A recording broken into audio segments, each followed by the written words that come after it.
சர்க்கரைனா சொன்னா இனிக்காது, வாயில் போட்டா தான் இனிக்கும். அன்புமணி ராமதாஸ் சொல்லியிருக்காரு, திராவிட கட்சிகளால எந்த பயனும் நாங்க அனுபவிக்க. அப்புறம் ஏன் எங்களோட கூட்டணி வச்சுட்டு இருக்காரு? பயனே இல்லையில, அப்புறம் எதுக்கு எங்களோட கூட்டணி வச்சுட்டு இருக்காரு மாறி மாறி? ஒரு நிலையான கொள்கை இல்லாத கட்சி பாமக கட்சி.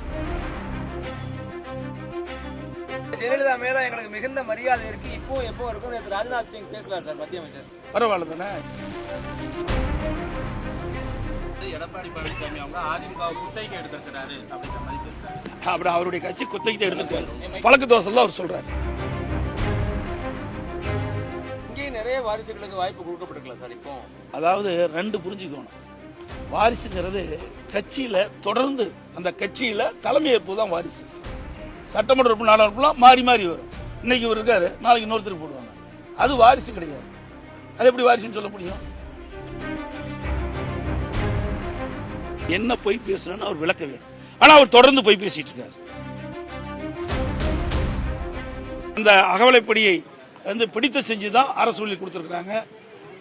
ஆகவே இன்றைக்கு அரசு ஊழியர்களுக்கு கொடுக்கப்பட்ட வாக்குறுதியை திராவிட முன்னேற்ற கழக அரசு நிறைவேற்றப்படவில்லை.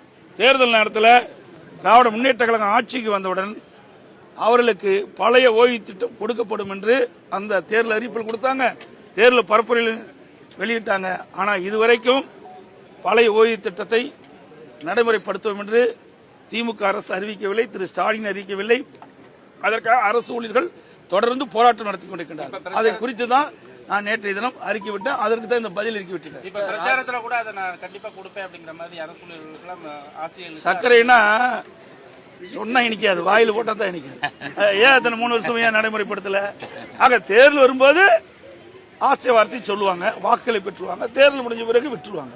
அதுதான் திமுகவுடைய வாடிக்கை. ஜெயலலிதாவால எந்த பயனும் இல்லைன்னு அன்புமணி ராமதாஸ் சொல்லியிருக்காரு. திராவிட கட்சிகளால எந்த பயனும் நாங்க அனுபவிக்க. அப்புறம் ஏன் எங்களோட கூட்டணி வச்சுட்டு இருக்காரு? பயனே இல்லையில, அப்புறம் எதுக்கு எங்களோட கூட்டணி வச்சுட்டு இருக்காரு மாறி மாறி?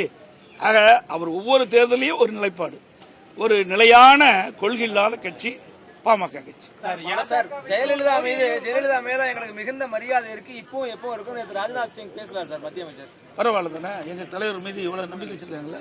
அனைத்து இந்திய அண்ணா திராவிட முன்னேற்ற தலைவர்கள் எப்படி ஆட்சி செய்தார்கள், மக்களுக்கு எப்படி தொண்டாற்றுகள், அதெல்லாம் தெரிந்த காரணத்தால எதிர்கட்சியினர் கூட எதிரணி இருக்கின்ற கூட எங்க தலைவர்களை புகழ்ந்து பேசுவது எங்களுக்கு மகிழ்ச்சி. இல்ல உங்க வாக்குகளை குறி வச்சு அவங்க பேசலையா? வாக்குக்கு இதுக்கு என்ன சம்பந்தம் இருக்குது? வாக்குக்கு இது அண்ணா திமுக கட்சி, பாரதிய ஜனதா கட்சி. நல்லது செய்தா நல்ல பண்புள்ளவர்கள் பாராட்டுவாங்க. அந்த நிலையில் அவருக்கு பாராட்டினார். நல்லா செஞ்சா உங்களால சார் பாராட்டு, உங்க தலைவர்களை பாராட்டுறாங்க. ஆமாங்க, மறைந்த தலைவர் தானே பாராட்டுவது மரபு. மறைந்த தலைவர் தானே பாராட்டணும். இன்னைக்கு அவர்கள் நாங்க இருக்கிறோம், எங்களை அவர்கள் இருக்கிறாங்க. எப்படி எங்களை பாராட்டுவாங்க? சார் முதல்வர் பிரச்சார கூட்டத்தில் பேசும்போது எடப்பாடி பழனிசாமி அவங்க அதிமுக குத்தகைக்கு எடுத்திருக்கிறாரு அப்படிங்கிற மாதிரி பேசுறாரு. அப்படி அவருடைய கட்சி குத்தகைக்கு தான் எடுத்திருக்காரு. இன்னைக்கு திமுக அது ஒரு கார்பரேட் கம்பெனி, அவளுக்கு பழக்க தோசை விடாது. நாங்கள் அப்படி இல்லை. நான் ஏற்கனவே எல்லா பொதுக்கூட்டலையும் சொல்லிட்டேன், நான் ஒரு தொண்டை, தலைவர் கிடையாது. அவர்கள் போல குடும்ப வாரிசு அரசியல் அதிமுகவில் இல்லை. 100% பாருங்க, இந்த வரலாறு பாருங்க.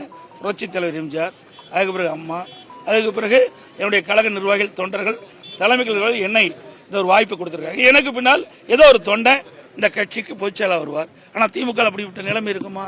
கிடையாது. அவர்கள்லாம் குத்தகைக்கு எடுத்து நடத்துகின்ற கட்சி திமுக கட்சி. அந்த பழக்க தோசை தான் அவர் சொல்றாரு. இங்கேயும் நிறைய வாரிசுகளுக்கு வாய்ப்பு கொடுக்கப்பட்டிருக்கலாம் சார். இப்போ அதாவது ரெண்டு புரிஞ்சுக்கணும்.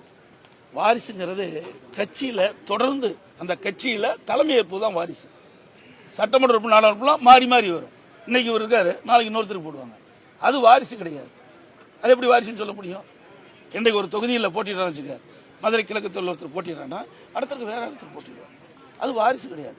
ஆனா ஒரு கட்சிக்கு போது அந்த கட்சியை சேர்ந்த தலைவராக இருக்கும்போது அவர் குடும்பத்தை சேர்ந்த உறுப்பினர் அதற்கு தலைவராகின்ற போது அது வாரிசு. அது அப்படிப்பட்ட கட்சி திமுக கட்சி.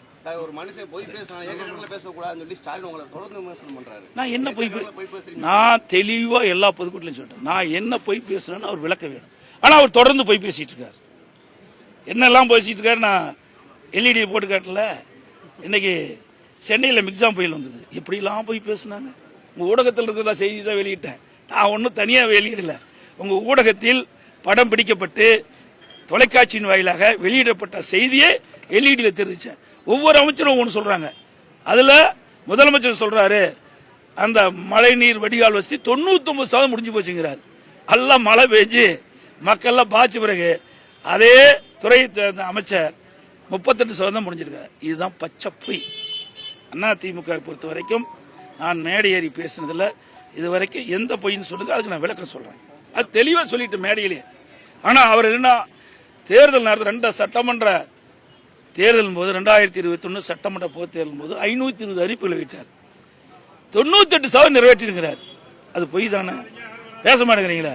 ஊடக பத்திரிகை மூலம் எவ்வளவு திட்டங்கள் நீங்க தானே அந்த 520 அறிவிப்பு வெளியிட்டீங்க ஊடகத்தின் வழியா, அதுல எவ்வளவு நிறைவேற்றி உங்களுக்கு தெரியும். இந்த கேள்வி அவர்கிட்ட கேளுங்க. மிகப்பெரிய பிரகாசமா எழுச்சி இருக்குது. அனைத்து இந்திய அண்ணா திராவிட முன்னேற்ற கழகம் எங்கள் தலைமையில் அமைக்கப்பட்ட கூட்டணிகள் தமிழகத்தில் 39 இடங்களில் வெற்றி பெறும். பாண்டிச்சேரியிலும் வெற்றி பெறும். இடைத்தேர்தலில் விலங்கோட்டிலும் எங்களுடைய சட்டமன்ற உறுப்பினர்கள் வெற்றி பெறுவார்கள். மக்கள் எழுச்சி பார்க்கிறோம். நான் தேர்தல் பிரச்சார கூட்டத்தை பார்க்கின்ற பொழுது ஆரவாரங்கள், அவருடைய முகத்தில் பார்க்கின்ற பிரகாசம், இதையெல்லாம் நாங்கள் பார்க்கின்ற பொழுது அனைத்து இந்திய அண்ணா திராவிட முன்னேற்ற கழகம் இந்த நாடாளுமன்ற தேர்தலிலே அனைத்து இடங்களில் வெற்றி பெற்று மிகப்பெரிய வரலாற்றை படைக்க போகிறோம். செய்திகளை உடனுக்குடன் தெரிந்து கொள்ள உடனே சப்ஸ்கிரைப் பண்ணுங்க.